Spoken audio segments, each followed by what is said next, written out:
Shall we begin?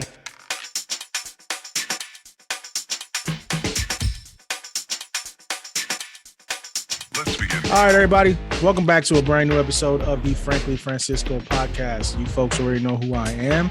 I'm excited. The man, the myth, the legend, Mr. Joe Templin has come back to the show. This time we are going to speak on special needs kids. This is going to be more of an in-depth podcast about how to handle certain situations as a parent dealing with a special needs child. As we all know from the last podcast, Joe let us know that he has 2 children on the spectrum. I have a couple children on the spectrum as well.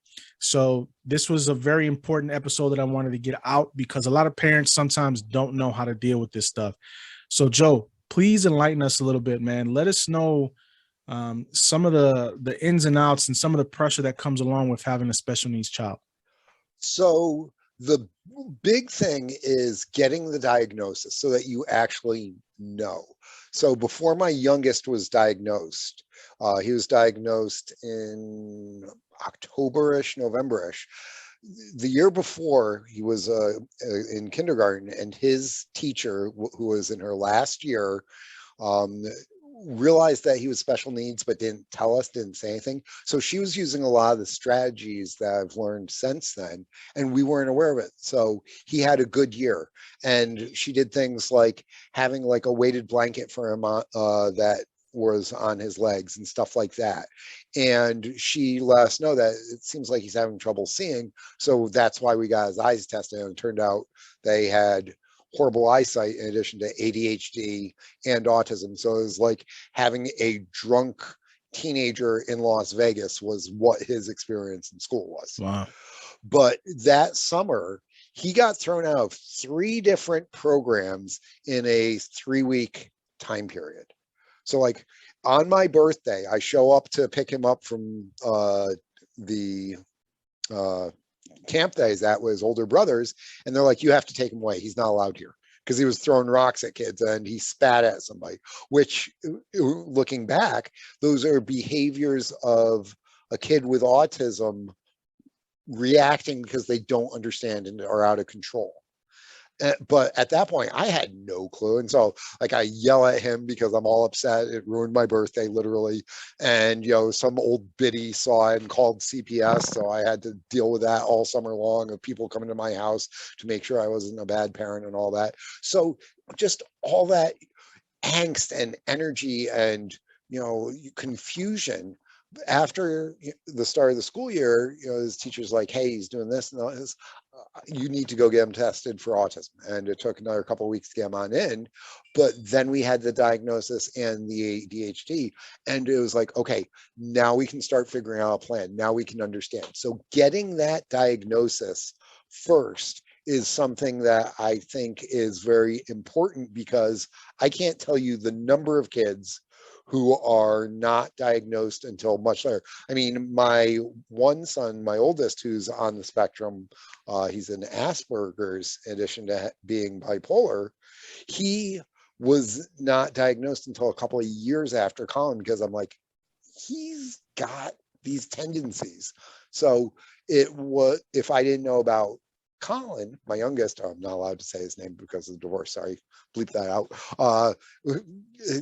I wouldn't have been able to realize it for my older son. And so after learning that and being able to see it, one of the ladies on my running team, you know, she's telling me stories about her son and things and that. And I sat down and, you know, spent a little bit of time with him. I'm like, he is probably on the spectrum. Go get him tested. And she did. And he was able to start getting the help that he needed. So it is, you know, there's this stigma still that's 20 years old of, you know, this issue. Special needs kids, we're all special needs in some way. We all have these different sliders, like on a audio mixing deck, of where things are for us. And some kids, it's just slid really far in particular directions, and that is now interpreted as special needs.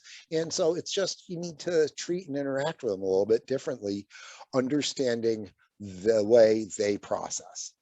So absolutely, I agree with you 100% that there's a stigma still around this because a lot of schools don't know how to handle this.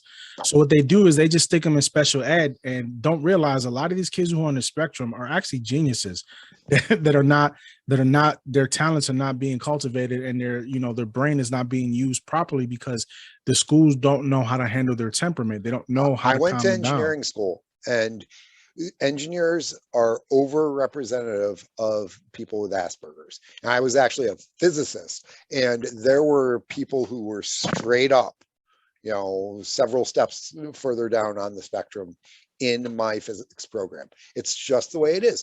And so we actually see a tendency of kids on the spectrum to have incredibly high ability within the math and science realms. Well, look at Elon Musk, one of the richest man in the world. Yeah. He has Asperger's. And So he's not the first. If you look at technology leaders, it happens over and over again. I'd bet you Woz, one of the co-founders of Apple, he's probably on the spectrum someplace. And having interacted with technology founders in a lot of ways. And here's the thing, as my son says, he's just a mutant, and that happens to be his superpower. So if you look at it that way, any mutant that has a superpower also has weaknesses that go along with it. He just happens to have a slightly lower capacity to recognize and understand human emotions and the curves that life has. So we just spend some time to work on that so that he understands. And over time, he was mainstreamed in school, and he still needs a little bit of extra help. But most of these kids have the capacity to function as long as there is some awareness around those components that they need a little extra in some areas because they are so powerful in other ones. And finding the right place for them in terms of understanding their capabilities is something that if we embrace it more, we're actually going to have a much higher functional level society, whether it's kids on the spectrum or people with emotional needs, or people with, one of my closest friends, her kids had childhood diabetes. And so that's special needs in an entire different capacity. Or my friend Jen, who's got a son with a rare form of brain cancer, which has impacted him. Those are special needs in different ways that impact how those kids grow, how those kids development, the needs that they have in terms of support, but also how they can ultimately contribute to society. So as a parent, like I am, with my son, my youngest son, he's on the spectrum. They believe it's Asperger's. This kid, he's smart. He's a smart kid, but he screams like you wouldn't believe, and he's just playing. It's not like he's doing it on purpose. So as a parent, what techniques? Because sometimes it drives me up the wall, and I have to step back and say it's not his fault. You know what I mean? But how do we go about what are some of the techniques that we can get to try to calm him down or try to reset him where it's not going to upset us and it's not going to upset him? So one thing I would do is I would look for commonalities in terms of things that set him off. It could be a particular scent, a sound, a flavor, a feeling, okay? Like a particular type of cloth could set a kid off. So understanding the sensory overloads that he might be having. And so my youngest had to wear headphones in the class because he couldn't block out the various noises. And so it was just overwhelming. And his eyesight was really bad, so he needed the glasses, which allowed him to focus. Sometimes they found that almost swaddling really helps them out. So my kid still likes wearing a mask, even though he doesn't have to, because it provides that pressure that makes him feel comfortable. There's a reason why you swaddle babies and make them really tight. You make a baby burrito, basically, because it helps them sleep. So weighted blankets, a weighted vest helped him out because it just pressed down enough to calm him.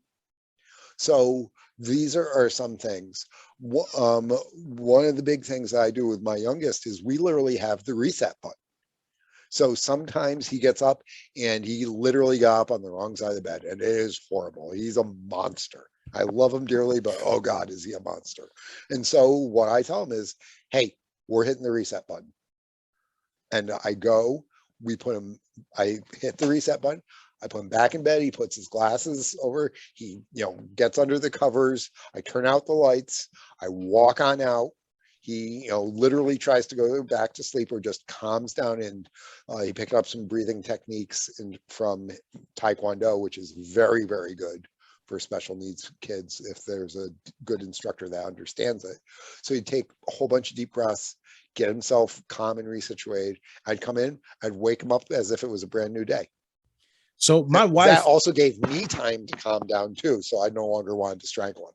So my wife does this with my son, but she does it in the afternoon. So she's found that she's had to put him down for a nap for him to calm, because if he wakes up cranky, see, they have school, so she can't lay him back down, when there's school. So what she does is when school's done, she'll lay him down for a nap. And it's basically his reset button, you know what I mean? To calm him down to get up, and he's fine afterwards. And here's why I would answer to your saying that you can't do it on days of school. Shift his schedule by 15 minutes earlier. And that builds in that cushion, because if he gets up and he has that bad start, then you can put him back to bed and get him out and still be able to get him off to the bus or whatever. And so having cushion built in is one of the things that I picked up from my good friend Jason, whose son is 16 years old, and he's almost nonverbal in terms of his autism and still has some explosive issues. So Jason taught me to build in a lot of extra time throughout things and pre-plan stuff with your kid so that your kid understands, hey, when we get to here, if we're going to shopping, we might have to deal with some of these things so that they can think ahead. And it's almost like giving them a flow chart. Okay, if X happens, then Y and all this. So for example, with my youngest, we played this out. All right, your birthday is coming up. We're going to go to what you want to do for your birthday for dinner? I want to go to my favorite restaurant, Sunset. Okay, so that's our primary plan. What are we going to do if Sunset is closed? We play the what if game. Okay, we'll go to Henry's Stop. Okay, good. All right. And if that is closed also, do we have a backup? Do we need a backup? And my youngest is at an age where he's like, no, if both of them are closed, I don't want to go out for dinner. Okay. All right. So primary plan, secondary plan. Now we go to the restaurant that you want, your favorite restaurant, and what do you want to have for dinner? So he tends to know what he wants beforehand, because he always gets the same thing if possible. I want nachos. Okay, so nachos is plan A. What if they don't have that? What's your backup plan? I'm going to do X. Okay, and we don't have to go into like 500 layers, but just enough to give him a bit of a preliminary plan so that if things don't go exactly according to the script running in his head, there's not that meltdown. And those meltdowns happen when things don't go directly to their script, which is one of the reasons why a lot of kids on the spectrum don't like fiction. My son hated fiction because he likes X, Y, Z. And so in fiction, there's always the plot twist where something unexpected happens and it freaks them out. My son loves fiction. He loves superhero movies. He loves all that stuff. What tends to calm him down is he loves dogs. When I tell you this kid has an obsession with dogs, every stuffed animal he has is a different type of dog, and they're either all named Bud or Buddy. I mean, they're just that's his thing. That's his thing. That's what keeps him calm. Like, he's surrounded by it all the time. Like, he has a big stuffed dog animal on his bed. He has a little one that he carries. I just got him another one. You know what I mean? But because I know that's what he likes and that's what helps keep him calm. But there are times where he will have a meltdown out of nowhere, even if like there's nothing going on. Like, he'll just start going off and just start yelling at his brothers or start yelling, just being snappy. out of nowhere. So in those type of situations, how do you go about resetting when there's really nothing, no reason for him to go off, but he has a No reason meltdown? that we can see, Right. but something happened. And so the goal is to get him calm enough Mhm. to be able to express what's going on and why. And so you said that with your little guy, it is dogs that calm him down. So do you then bring out one of the dogs to say, here, buddy, hold this, pet this little guy, pet buddy. Okay, and get him to stroke it so that that repetitive motion for some kids works. It could be the sensation of touching them. So find a couple of those stuffed animals that really he enjoys and use them as a psychological anchor for him to recenter himself. And Okay. so it might be a particular stuffed animal. With some kids, it's a scent. With some kids, it's a food. Could be that security blanket. Could be a song for some kids that are more audio driven. That thing that allows him to find his center.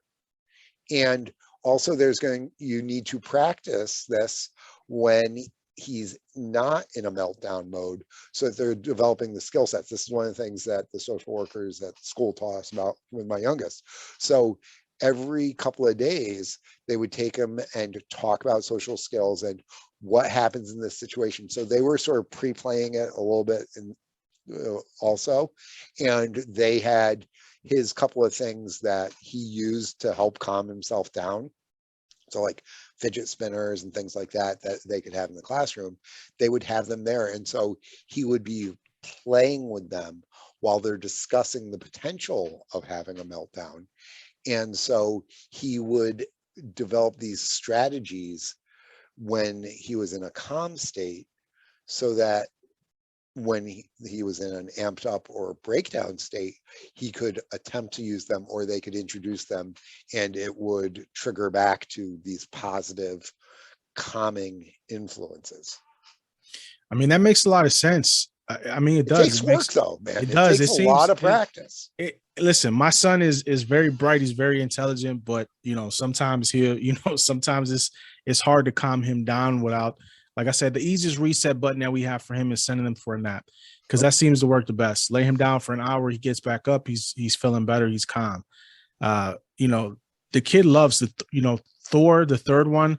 Oh yeah, he can you watch see that my movie. Thor's up here. I'm a Yeah, Thor fan, man. he can watch that movie 1,000 times, the third one, and never gets. I don't care how many times, he'll never get tired of watching that movie. So I think by the time this podcast comes out, the fourth Thor is going to be out. Yeah, the fourth Thor will be out. He's definitely going to see that. But it's like it's certain things that he can sit there if he likes the movie and it's a movie that he enjoy. He'll sit there quiet. You won't hear a peep from him. So like on your phone, have a clip of Thor that you can pull up instantly and use that as a calming effect on him. So like I had a fraternity brother years ago. This is a story from college, who he was ADHD and he would get out of control sometimes. And we would throw on Bob Ross. And the instant that he saw Bob Ross, oh, happy little trees, he would calm the hell down. This guy was a 6'6" Canadian. And so it's a stupid thing, but it's understanding that. It's like the Winter Soldier. They have the phrase to be able to turn him into the Winter Soldier, but there's also phrases to turn him off. Natasha Romanoff telling the Hulk, hey, the sun's going down, big guy. These are actual concepts that we can apply with our kids, but we can apply these concepts to ourselves. I mean, I hear the opening strains to Princes of the Universe, the theme to Highlander. That's my Flip the Switch song. I hear the opening phrase, I'm ready to go for business. I'm ready to walk on stage, because I've used it to program myself mentally for 25 plus years. So bang, I'm ready to hit it.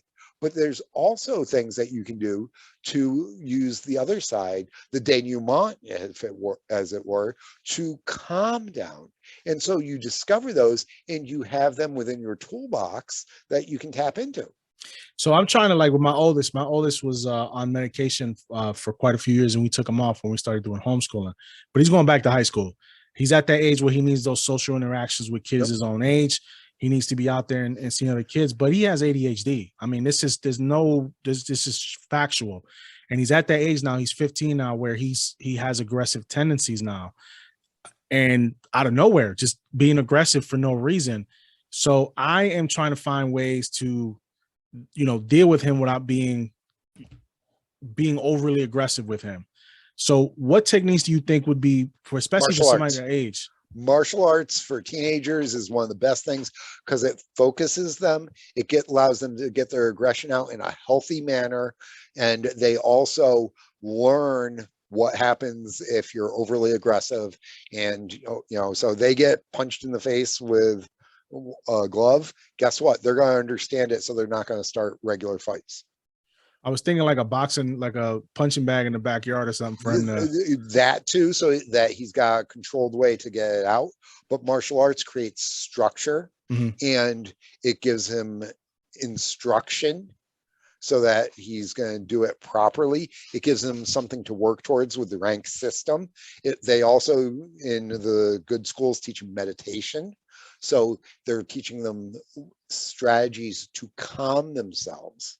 And in a sparring situation, whether it's one step or free sparring or what have you, they need to control their aggression. Just wailing away on a punching bag, they don't need to have any control. They don't need to learn control. Gotcha. And sometimes wailing away on the bag is one of the best things in the world. I have a bag in my basement and I wail away on a regular basis. But it's that, okay, I can't go full out.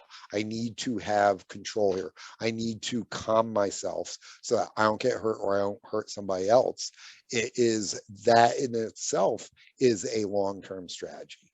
And the focus and on fundamentals and the self-control aspects of the martial arts translate incredibly well. In South Korea, they teach Taekwondo in the school systems. Wow. And everybody does it. And there's a reason why they outperform the United States tremendously on any academic test that you look at. It's because they learn the hard work, the discipline, the repetition of the martial arts, which translates to the academic world, and they learn self-control. They learn self-confidence from accomplishing things instead of getting participation trophies.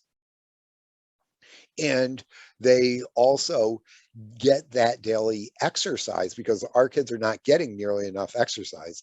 I mean, they used to have kids have recess every single day. That They went out don't the window. anymore. They've cut back on gym. So kids have a much more sedentary lifestyle, and they're literally, these little balls of energy. So they need to find a way to utilize it. And martial arts is one of the ways to be able to focus it and push it out. The other thing is that, like I talk about in the book, is, consistent effort directed towards something worthwhile is one of the paths to happiness, but it's also creating your excellence. If you work on one thing for an hour every single day, I don't care if it's martial arts, I don't care if it's practicing an instrument, I don't care if it's learning a language, at the end of a couple of years, you're going to be excellent in it. And so giving them this opportunity to direct themselves towards something, and it's not like they rely on teammates to win the game like in soccer or baseball or anything else. This is they are developing themselves into a better version of them. And so with a good instructor who can understand and handle kids with ADHD or autism, like my youngest, his instructor was very good, which is why I brought my sons to him, then they can grow and develop into the versions of themselves that they have the potential to be. So what I like about where we are now as a society is we've developed techniques and ways to help our kids that we didn't know before. Because back when I was a kid, if I was acting out like that, I just get smacked across the head talking about, what are you doing? but we didn't know back then. Parents didn't know back then what we know now. Just like back, back in the 1800s and 1900s, if they thought you were something, they would just lock you up in a sanitarium and Yeah. throw away the key. We're not like that anymore. We've learned and we evolved, and I think we keep evolving. And I think that is something that we have to keep doing, because there's always going to be new things that we didn't know that comes out. The one thing is we can't go too far in terms of the understanding, because you know what? I have to tell my kid, I don't care that you're, in a bad mood. You got to go to school. All right. I don't care that you don't want to do it. You got to take a shower. You got to brush your teeth. These are non-negotiable.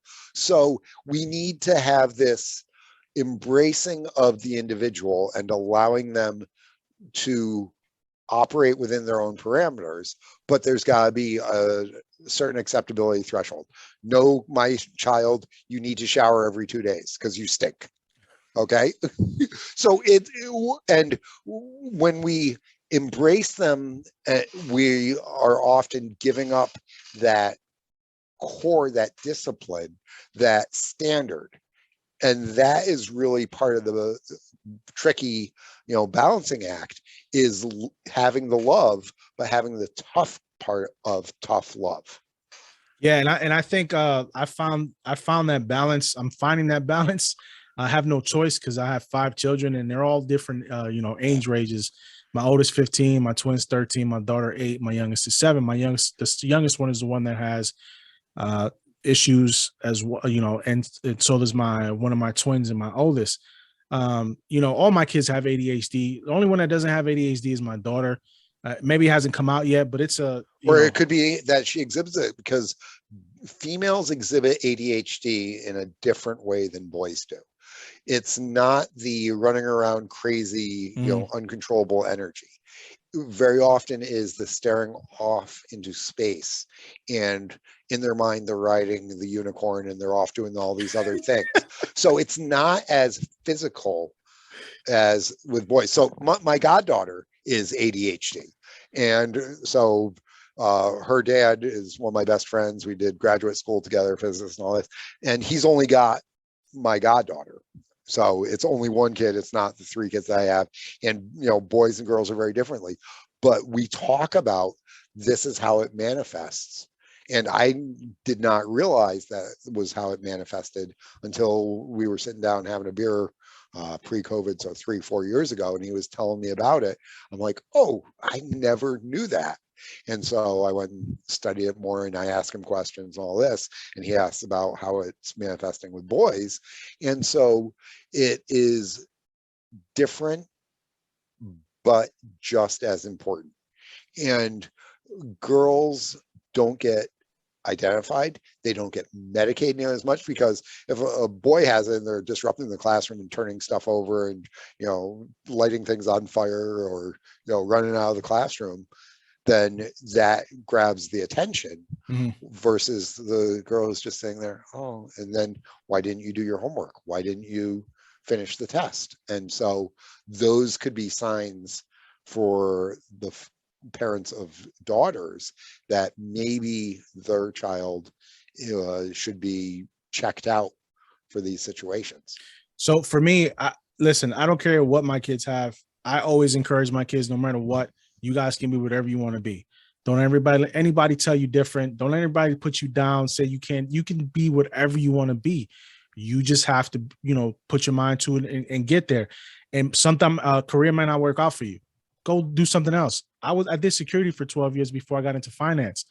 You know what I mean? If I can make that shift, anybody can make that shift. You just have to put the work in. So before we get out of here, Joe, do you have anything that you're working on right now that you want to share with the public? I'm just continuing to work on the building and sharing everyday excellence, because one of the things that I want to do, and this is, you're going to say I'm crazy, but you know me well enough to say that I want to reach 100 million people in the next 12 months in some capacity with my message, where it's through podcasts like this, where it's through radio interviews, where it's through writing essays and articles, blog posts. People don't even need to buy my book. They can go to the website and they can get other ideas. There's an entire environment there designed to help people unlock their excellence. The book helps and gives it a more guided focus. And yeah, that pays me versus the other things. But if I can reach 100 million people and have some form of positive impact on them, what's that going to do for those individuals? What's that going to do for our communities? What's that going to do for our society if I can reach out and hit these many people, even on a tiny little basis, make their lives 0.5% better overall? What's that going to do for our community, our country, our world? So that's really where my drive is at this point. Is I don't care how I do it, what media we use, I want to be able to impact more people. So thank you for bringing me back on here, Francisco, because this allows us to be able to serve your listeners and your community in a slightly different manner and give them tools and techniques to be able to help them and their kids become better versions of themselves. Well, listen, so it's not the normal sort of conversation that I have, but thank you for letting me have it with you. Listen, you're a man of many talents. So I'm going to be, me and you're going to be you're going to be a regular on the show. So we're going to have you on quite a few more times. I love it. So, we could just always pick a different subject if you've done so much. But before we jump off, I like to tell everybody, like I always tell everybody, if you found your purpose, no matter what anybody says to you, live it. Thank you folks for tuning in. We'll talk to you next time. Have a good night.